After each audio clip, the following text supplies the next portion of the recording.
بسم الله الرحمن الرحيم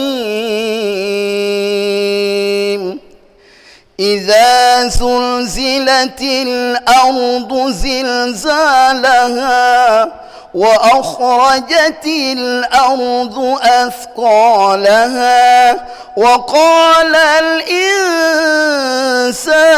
ما لها يومئذ تحدث أخبارها بأن ربك أوحى لها يومئذ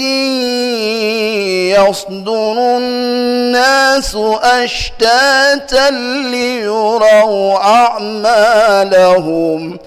فمن يعمل مثقال ذرة خيرا